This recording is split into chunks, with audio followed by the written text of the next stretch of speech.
Joining me is General Jack Keane, a retired four-star general who served as Vice Chief of Staff of the United States Army. He's now Chairman of the Institute for the Study of War.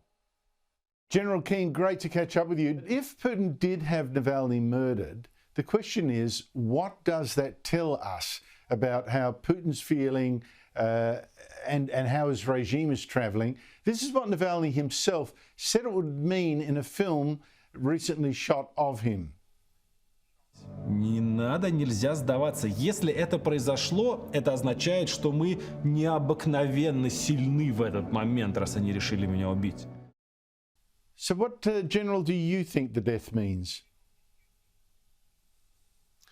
Yeah, well, I think what's happening here is Putin systematically has removed his opposition. And he knew Navalny certainly had a significant following, particularly in social media.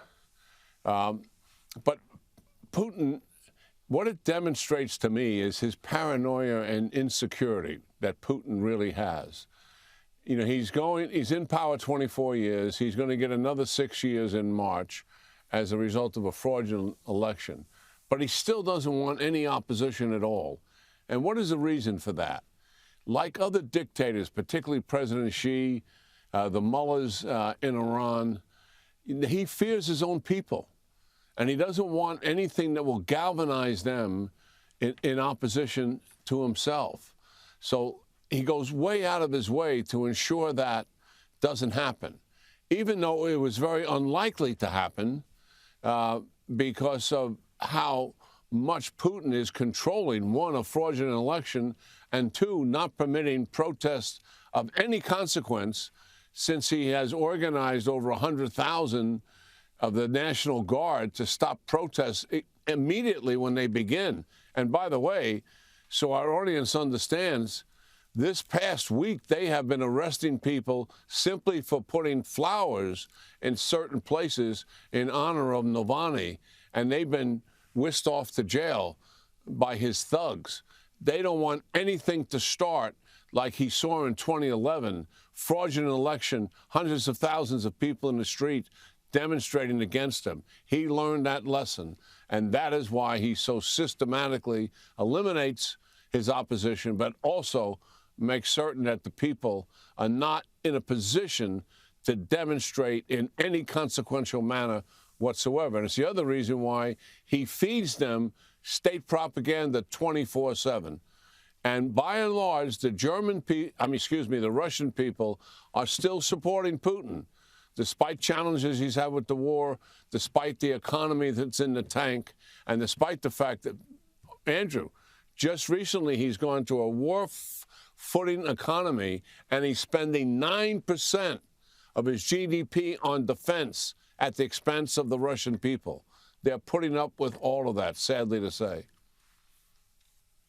I know. I was hoping, I see that Joe Biden, the president, is putting on extra sanctions on Russia after the death of Navalny, but I don't know what more sanctions will do. The ones so far haven't done already. So he seems to be getting away with it, General. It is it's a real indictment of the Russian culture, I've got to say, the Russian society that he does.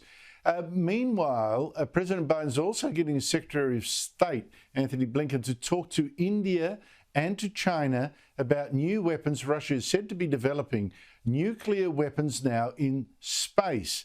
Now, how serious are these weapons, and what do you think Biden wants China to do about it?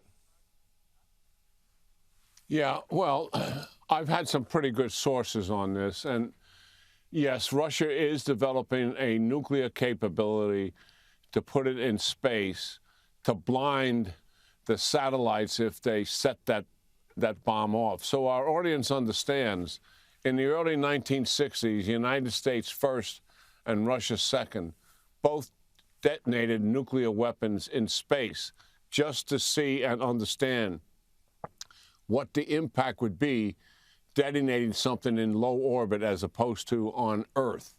As a result of that, they joined a treaty together almost immediately following that in '63. And then in '67, they formalized a treaty to ban using nuclear weapons in space. Here's what I think Russia's really up to. number one, they have the capability, but they haven't deployed it in space. I think Putin wants this as leverage to use to curb U.S. behavior, leverage to use in negotiations. And why do I say that? Because it's already been successful for them.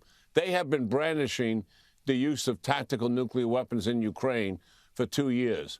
That has forced the Biden administration to fear that escalation, and it forced them not to give the Ukraine the weapons that they wanted, advanced weapons in sufficient quantity in a timely manner. The Europeans, who finally figured it out that Putin was not serious about it, because as we escalated ourselves in advanced weapons, they did nothing about it.